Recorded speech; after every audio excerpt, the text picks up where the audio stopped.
Il y a photo pour la Congo, hein? Bon. Et tu as dit, ok. Là, je livre dans mon salam. On presque tout le monde a communion sur la nave Zambé. Donc, c'est permission, c'est là. Pas de bagouille qu'on voyager là-bas. Pendant les lots, donc nous avons eu ça à Kamosus. Lobi, Oyoka, Tokominaki. Lobi, ah, Brazzaville, Lobi, Bako, bien, Bandundu. C'est tout Bandundu, ah, Tikanissima Mingi. Tokobenda Bangoga, Barotikalate. Alors, Tokopé, ça sera priorité, Nabamindele. Pour Bangope, les lots vont voyager, surtout aussi ici. Alors, de ton côté, na pas bande comme Soussou, on va aller voyager. Donc, si ici, na comme ça, totalement na paix, totalement le sang. Amen. Qui a monté qui tourne à ne faut rien.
Papa.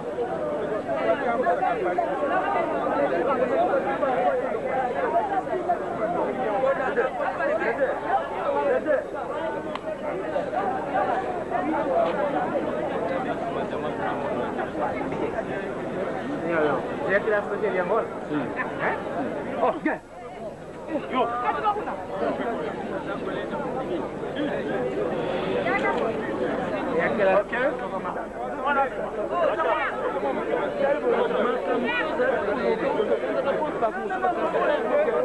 C'est la polémique et pas papa. Ah.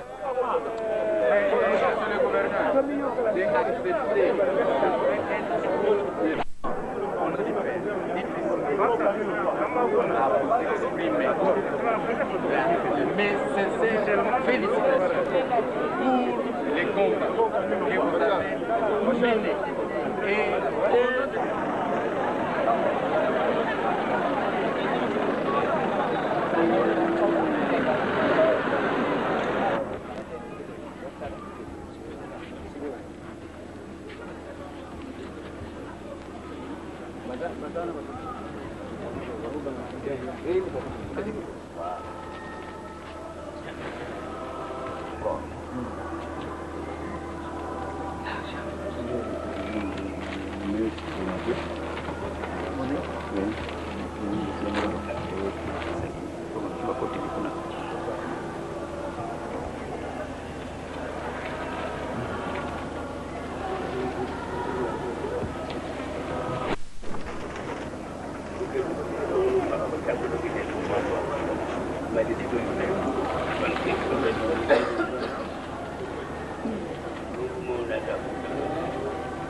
Notre journaliste, l'éditeur, celui qui écrit, qui publie les journaux, à l'église Kimbanguiste, il va se présenter, il va vous... Oui, Papa Isik, c'est la presse kimbanguiste qui a l'insigne honneur de vous interviewer afin de rester avec des éléments pour l'éternité. Alors, est-ce que vous pouvez vous présenter à l'opinion qui vous suit en ce moment? Eh bien, je suis venu d'Israël. Je suis venu inviter le Papa Simon Kibangu Kiambenda à venir en Israël. Je crois qu'il est important qu'il fasse ce voyage. Je crois que le mouvement kibanguiste tout entier attend ce voyage. Oui, vous êtes allé un peu trop en besogne. Nous voudrons maintenant savoir quel est le but qui vous a propulsé jusqu'en République démocratique du Congo. Le but, en principe, est que d'origine, je suis né au Congo, à Kisangani. Et j'ai vécu à Lubumbashi jusqu'à l'âge de 17 ans et demi. Et après ça, j'ai quitté l'Afrique pour l'Europe, quelques années pour des études, et je suis rentré en Israël où j'ai connu ma femme et j'ai commencé à créer ma propre société, ma propre vie. Et par un hasard que je ne peux pas encore vraiment expliquer, j'ai commencé à m'intéresser de nouveau à ce qui se passe au Congo en entendant qu'il y avait un progrès au Congo et que la paix était proche. Et par des recherches, j'ai connu quelqu'un de très capable qui vit au Congo et qui m'a demandé de venir. Évidemment, j'étais un petit peu stupéfait parce qu'au départ, mon intérêt était un intérêt général de savoir comment les choses se passent. Mais les choses ont été, je crois, un peu plus rapides, quoique nous ayons commencé à être en contact, voilà, 5-6 mois. Et cette personne m'a demandé de venir et m'a demandé de regarder un peu ce qu'il y a au Congo. En réfléchissant, j'ai ensuite reçu l'invitation, j'avais demandé à la personne d'inviter toute personne qui veuille venir en Israël pour connaître le pays, parce que quand on veut faire des relations, il faut connaître le pays. Et ce qui se passe, c'est que en envoyant mon invitation, j'ai reçu une invitation de Papa Simon Kibango Kiambienda. Et ça m'a un petit peu étonné, mais j'ai compris qu'il fallait que j'accepte. J'étais très honoré. Et ma foi, j'y suis venu. Oui, vous êtes venu, vous vous êtes entretenu avec les chefs spirituels. Qu'est-ce que vous êtes dit en substance? Tout d'abord, je lui ai demandé son concours à la paix en Israël. Le Congo également vit des années difficiles, en Israël aussi. Mais d'après les choses que je sais, l'histoire, je sais que le kibanguisme est un mouvement pour la paix et que ces messages et ces prières sont exaucées. Elles ont déjà été exaucées en Israël. Alors je lui ai d'abord demandé de venir en Israël pour apporter son message de paix. Ensuite, je lui ai dit que nous pouvions participer et essayer d'amener une aide au Congo, une aide dans le domaine surtout de l'éducation, ce qui est quelque chose de très cher à mon point de vue. L'éducation, la technologie, l'agriculture. Parce qu'on ne peut pas concevoir le progrès dans un pays si l'éducation n'existe pas, si l'éducation n'est pas renforcée. Plus l'éducation sera implantée dans ce pays, plus les gens iront vers les études plutôt que vers les combats. Là, le progrès sera réel. Parce que les gens comprendront que leurs intérêts égoïstes ne mènent à rien. Oui, après vous avoir entretenu, quelle a été sa réponse? Je crois que mes demandes et mes paroles ont été accueillies avec bienveillance et ont été, je crois, très très écoutées.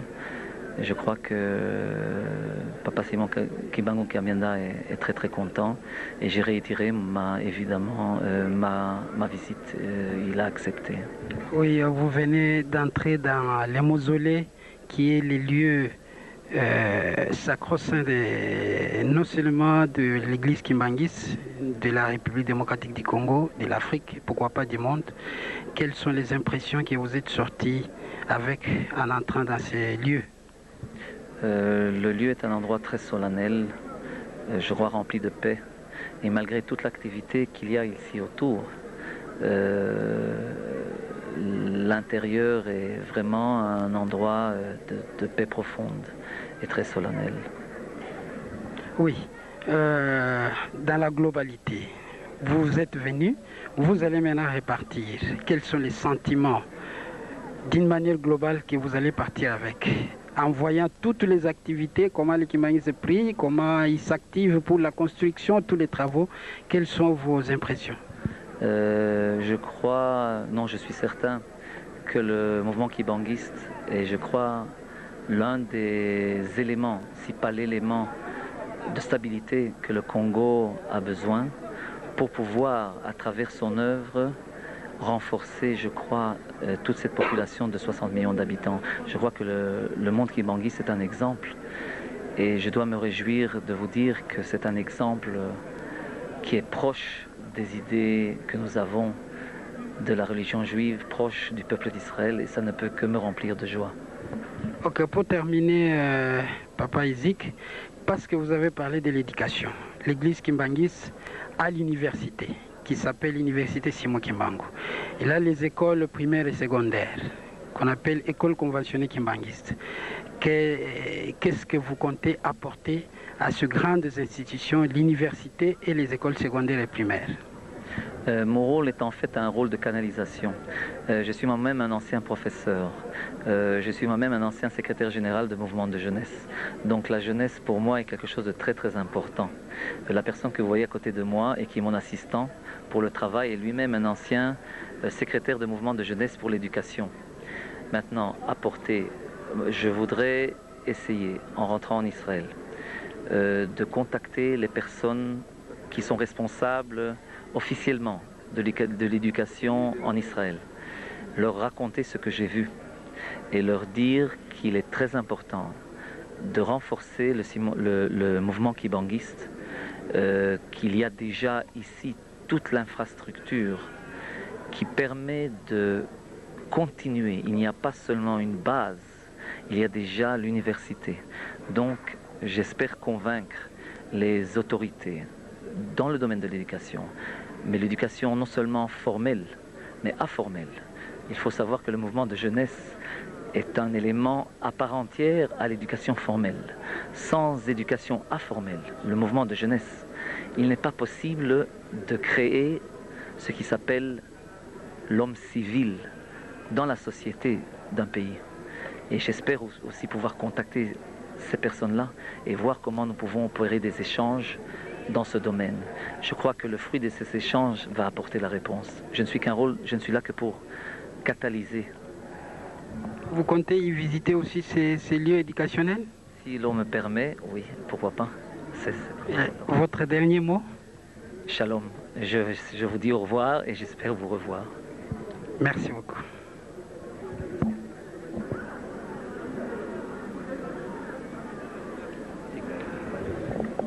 Excellence, on vous a présenté tout à l'heure à l'église, mais les milieux des téléspectateurs qui vous suivent en ce moment ont besoin aussi de savoir qui vous êtes. Je suis M. Lamvou Norman Michael, je suis de l'Angola. Entre autres, je m'occupe d'un secrétariat, le secrétariat Kangwangol. C'est un secrétariat qui s'occupe un peu de sensibiliser un peu le pouvoir public de la condition de nos populations au niveau de l'Angola et qui apporte aussi dans le secteur de formation. Donc ça c'est un peu le cadre du secrétariat. C'est un peu à ce niveau-là que je suis ici en Kamba. Donc le secrétariat Kangwangol. Ok. Vous êtes venu en Kamba. Je ne sais pas si c'est votre première fois ou l'énième fois. Et si c'est votre première fois, quelle est l'impression que vous avez au moment où vous comptez sortir des Nouvelles Jérusalem? Voilà, c'est ma première fois d'être en Kamba. Et pour moi, d'abord c'est un honneur d'être ici. Parce que Kamba fait partie de mon environnement. Donc c'est un peu dans ça que j'ai été éduqué. Donc mes parents me parlaient souvent d'un Kamba. Et pour moi c'est un rêve de gosse qui se réalise. Mais l'impression que j'ai de Kamba, pour moi c'est un grand projet. Kamba c'est un grand espoir.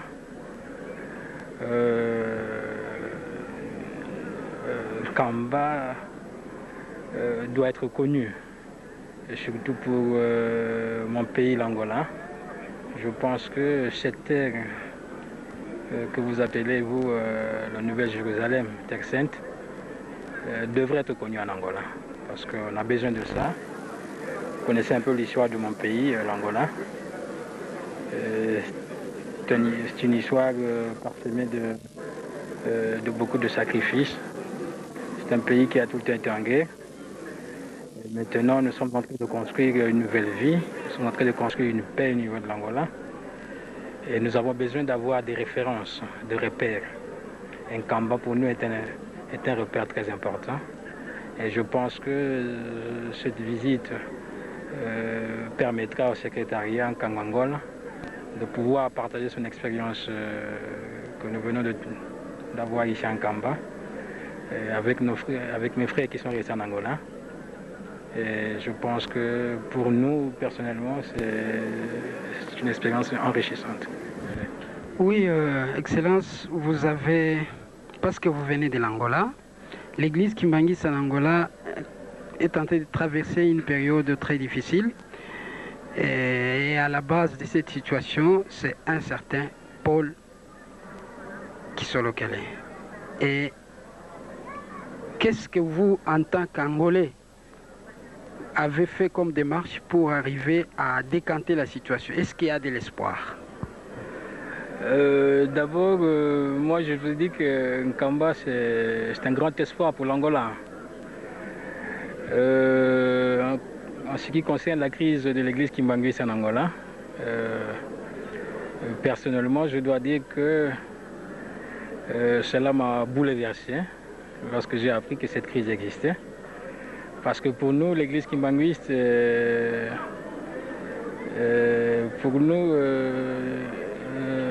l'église kimbanguiste constitue un de nos repères au niveau de l'Angola. Nous avons très bien dit que l'église kimbanguiste est une fondation qui fait partie de l'Angola aussi. Et lorsqu'on a appris que cette crise existait, il y a des gens qui se sont mobilisés au niveau de l'Angola. Mais le message que moi j'amène ici en Kamba est de dire que la crise est derrière nous. Bon, Paul, nous savons ce qu'il a fait, mais je pense que ce sont des épreuves qui doivent être franchies par les hommes. Et Paul constitue aussi une épreuve que l'Église est en train de traverser. Mais pour nous, le danger, ce n'était pas Paul. Parce que Paul, pour l'Église Kimbangui, je pense que ça ne constitue pas un danger. Le danger, c'est qu'on puisse nous dévier. Qu'on puisse dévier l'Église de sa mission. Qu'on puisse dévier l'Angola de ses repères. Et c'est pour ça que nous sommes mobilisés. Pour essayer un peu de retrouver nos repères. Oui, parce qu'on est en train de dévier l'Angola de ses repères de son repère qui est Nkamba. Quels sont les efforts que vous allez déployer pour arriver à décanter cette situation? Disons, la situation est déjà décantée parce que bon, nous avons saisi les autorités qui devraient être saisies. On a saisi les autorités du gouvernement de l'Angola. Et quelle a été leur réponse? Je pense que la réponse est là. Nous avons apporté une réponse d'espoir. Nous avons apporté une réponse de disponibilité de l'Angola.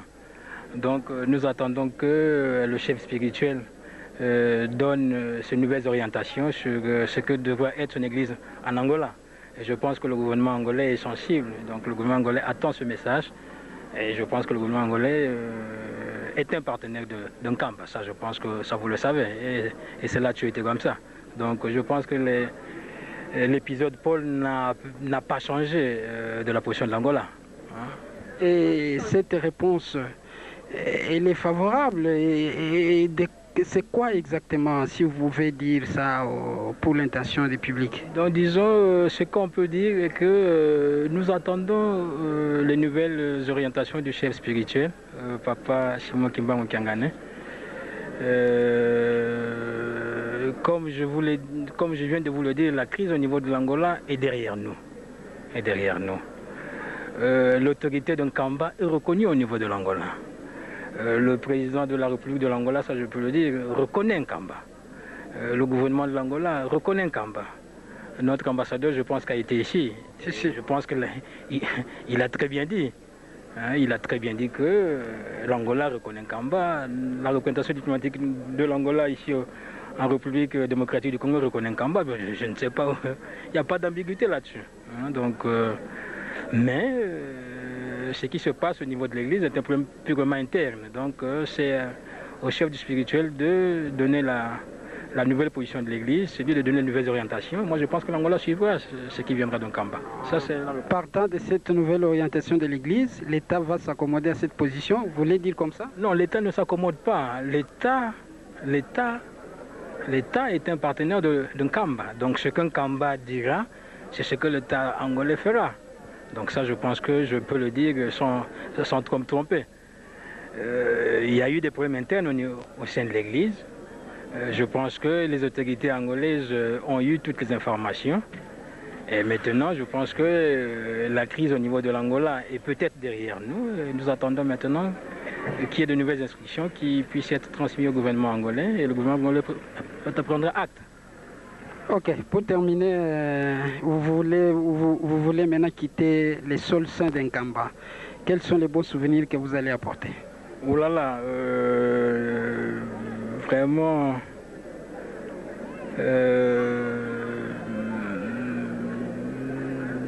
je quitte Nkamba ravi de ce voyage. Pour moi, ça a été un grand privilège d'être l'invité du chef spirituel. J'ai beaucoup appris ici en Nkamba. Je pense que Nkamba doit être connu de l'Angola. Ça, c'est vraiment mon intime conviction. Nkamba peut beaucoup apporter pour l'Angola. Et cette terre sainte devra être connue de la population angolaise. Et je pense que le secrétariat Nkamba s'attachera maintenant à œuvrer dans ce sens-là, afin que Nkamba ne soit pas seulement terre d'accueil de ceux qui sont du Congo démocratique ou bien du Congo-Brazzaville, mais que l'Angola profonde connaisse Nkamba. Parce que je sais que c'est un grand projet encore. Je pense que c'est un grand espoir.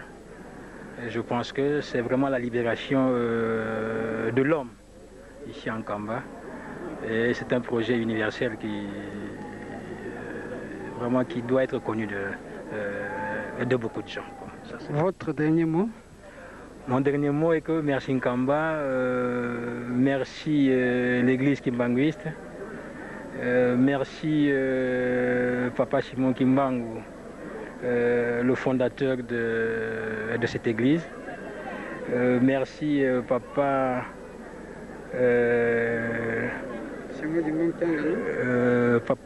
merci les trois papas d'abord, qui étaient donc Papa Diangenda, Papa Nkulutu, donc, et puis Papa Dialungana. Et merci encore, merci surtout encore Papa Simon Kimbangu Kiangani, parce qu'il dégage vraiment ce que tout le monde attend. C'est vraiment... on sent la paix vraiment ici. Hein. Donc vraiment... non, c'est un grand honneur. Quoi. Merci beaucoup. Merci. Merci à vous aussi. Merci.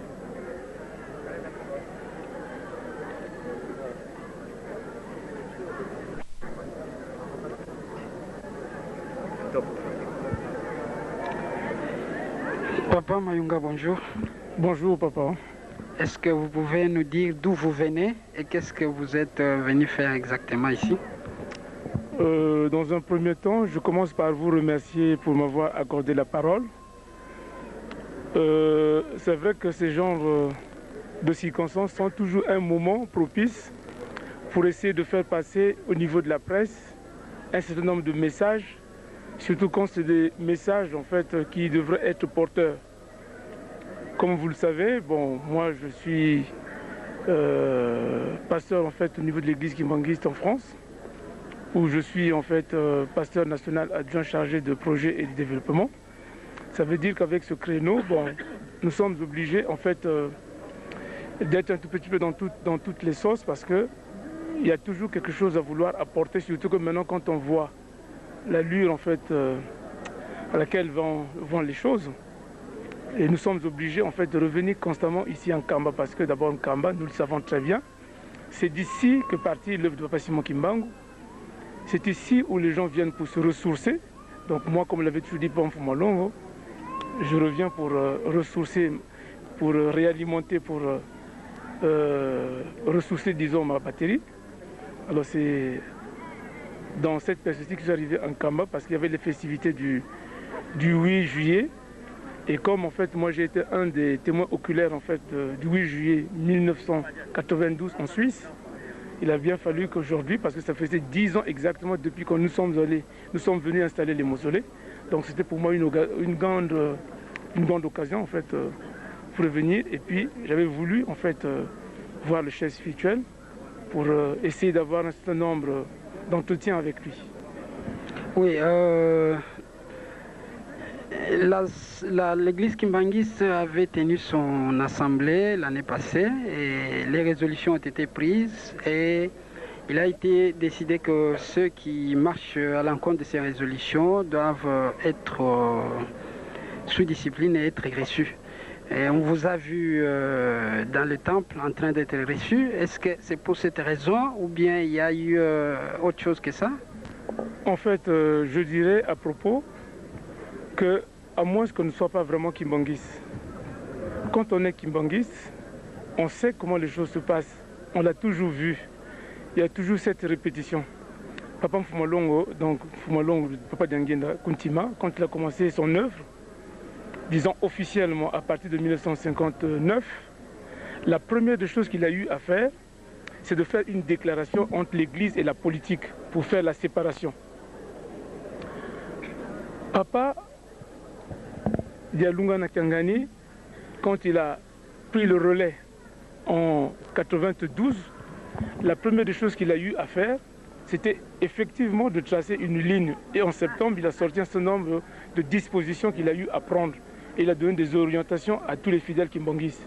Et dans ces déclarations, ou dans une de ces déclarations, il dira que lui, il était un continuateur parce que le professeur nous avait déjà enseigné.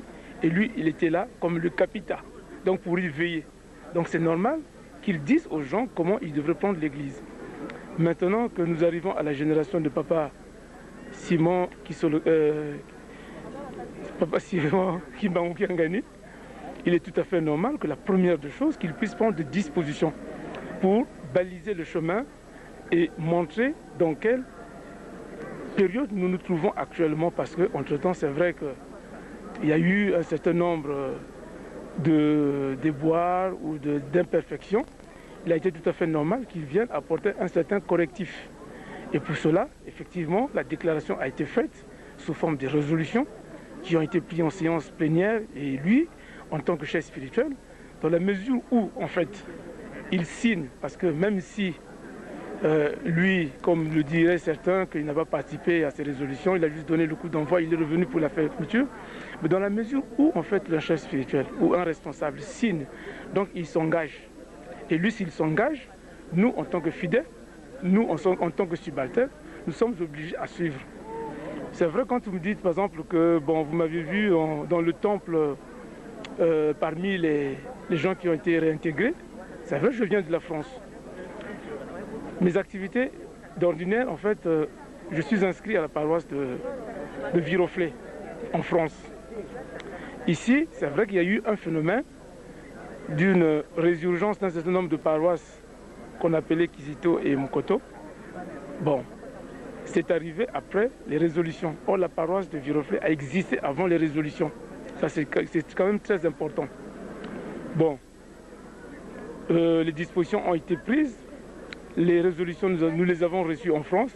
Nous les avons dispatchées en tant que responsables au niveau national dans toutes les paroisses. Et ça a été lu dans les paroisses en fait françaises. Mais en ce qui me concerne, parce qu'en fait je suis dans une paroisse où il y a Maman Kouluntu, Maman Nsalulu Pauline et les enfants de papa, donc les Papa Dianguenda et les papas qui sont localisés. C'est vrai qu'il y a eu un certain nombre de suspicions ou d'un regard pas très favorable et tout ce que ça a pu générer. Moi, appartenant à cette paroisse, il est tout à fait normal, en arrivant ici, que je fasse un geste très fort pour que les gens comprennent que c'est vrai si les gens en fait ne peuvent pas le faire parce qu'en fait ils sont très loin d'un Kamba. Moi personnellement, je me suis dit qu'il n'y avait pas de raison en arrivant ici que je ressorte d'un Kamba au-delà ou en dépit de toutes les suspicions qu'il y a eu, que je ressorte comme ça sans avoir fait un seul geste. C'est à ce point, et c'est sur ce point, malgré le fait que j'ai lu les résolutions, j'étais obligé pour le faire de façon que les gens qui avaient un regard ou sur moi ou un regard suspicieux sur la paroisse, un certain nombre de gens, montraient que non, c'est un cheminement. En fait, quand l'Église met un schéma en place, on est obligé de suivre. Et moi, à ce titre, je n'ai pas hésité un seul instant. Bon, parce qu'on l'a toujours dit, quand tu as peur de Dieu, Dieu il a aussi peur de toi. Quand tu ne peux pas faire quelque chose visiblement devant Dieu, lui aussi le fera comme toi tu l'auras fait. Et moi j'ai préféré devant tout le monde en public que je le fasse. Je me suis investi, je me suis engagé et je l'ai fait et j'ai la tête haute. Et vous n'avez pas peur d'être blâmé par Papa Martorell et les autres qui prient avec vous à Viroflay? Oui, en fait c'est parce que les gens sont en train de diaboliser les choses. Nos papas, donc les chefs spirituels, l'avaient bien dit. Moi je me rappelle, comme je l'ai dit tout à l'heure, que moi j'ai été un des rares au niveau de toute la France à avoir vu le corps ou la dépouille de Papa Fumalongo. Je suis resté avec pendant 25 minutes. Pendant que tout le monde était à Bruxelles, moi j'étais seul en France à voir le corps de Papa Fumalongo dans son état de dépouille mortelle. Alors, Papa, quand il est arrivé en Europe, le 30 juin, il a fait une déclaration. Il a dit à ses enfants, je voudrais que vous puissiez le rapporter à tout le monde, que je ne voudrais pas un seul instant que quand vous resterez, que les gens puissent diviser mes enfants. Je ne voudrais pas que l'Église puisse être divisée. Gare à ceux-là. Bon, aujourd'hui qu'on se retrouve dans cette situation où on a en apparence en fait une division qui est visible, c'est-à-dire qu'on sent on a parlé des divisions de l'Église ou bien des enfants. Non, mais l'Église ne pourra jamais être divisée parce que, comme nous le disons, nous avons un seul mausolée qui est ici, nous avons un seul temple, nous avons une seule source et tout. L'Église, elle est unique, elle restera unique. Mais c'est des petites divergences qu'il y a eu que les gens ont voulu exploiter. Donc moi, en fait, en tant qu'élève de Papa Fumalongo ou de nos papas, qui nous ont appris Bolingobo comme Misala, je crois qu'à ce sujet-là, je ne pourrais jamais faillir dans ce sens que, parce que Papa, dans sa déclaration, Papa Dialungana Kangani l'avait dit, que quand vous voyez votre frère qui succombe, qui tombe, il faut aller vers lui pour le relever. Aujourd'hui, c'est vrai qu'il y a beaucoup de gens qui sont en train de se réjouir dans la situation que nous vivons aujourd'hui. Mais moi, en ce qui me concerne personnellement, pour avoir connu tous les enfants de papa, je préfère jouer une autre carte. Donc la carte de la réconciliation, c'est à ce titre-là que j'ai aussi été porteur d'un message dans le cadre de l'unification ou de l'union ou de la réconciliation entre les enfants de papa, donc nos papas. Oui, alors qu'est-ce que vous allez apporter comme message nouveau à ceux-là qui sont contre les résolutions? En fait, à proprement parler que les gens sont contre les résolutions, c'est une interprétation. Mais moi, je suis venu prendre un certain nombre d'orientations ou de directives auprès du chef spirituel. Quand je repartirai, ça serait pour les mettre en pratique. Donc, si les gens ont lu les résolutions ou de façon timide, on les relira encore de façon une deuxième fois et on fera des états et on enverra en fait les rapports ici pour que ça puisse dissiper les malentendus, parce qu'on a l'impression qu'en France il y a eu des gens qui ont contesté les résolutions. Bon, c'est vrai, s'il y en a eu quand c'est une minorité ou si ça a été fait en coulisses, bon, ça c'est pas. Or, la position officielle de l'Église a été de faire la distribution de toutes ces résolutions dans toutes les paroisses.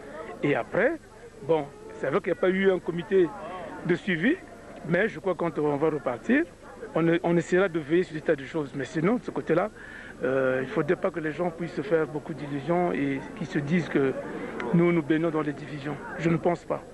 Mais vous verrez dans les jours qui viennent, les choses vont se rétablir.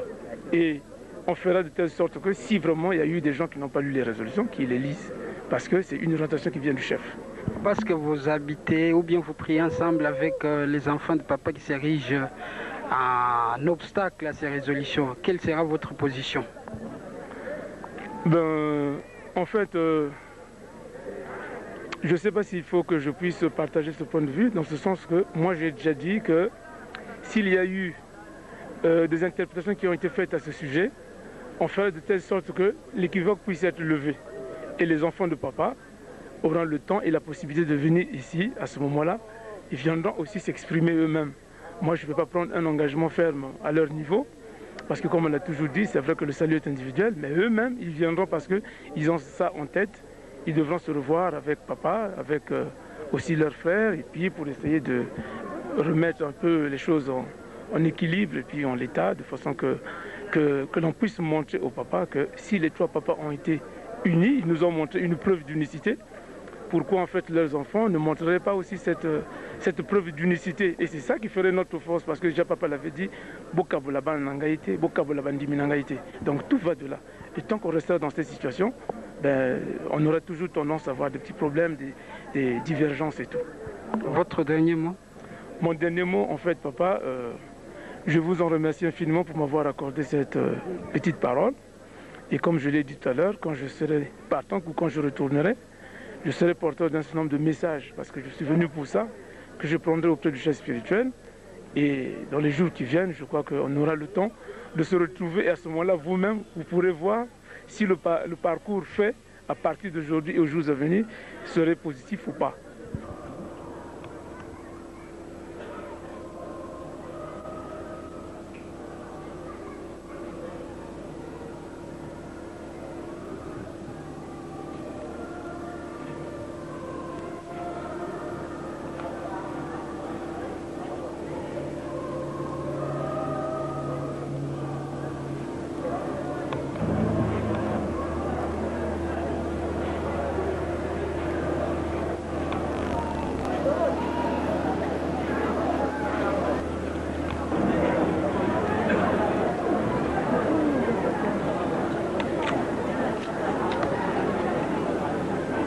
Bonjour papa. Est-ce que tu peux te présenter auprès du public qui te suit à ce moment-ci? Je m'appelle Massamba Harley. Tu es de quelle paroisse à Brazzaville? Je prie à Bakongo. Vous êtes de la paroisse de Bakongo. Ici en Kamba, qu'est-ce que vous avez suivi? Ici en Kamba, j'ai suivi pas mal de choses. D'abord les prédications, les paroles de papa et puis tout ce qui s'est passé, quoi. Vous êtes parmi les heureux qui ont été accueillis hier ici au temple. Je crois que c'est ça. C'est bien ça, oui. Oui. Est-ce que vous pouvez nous dire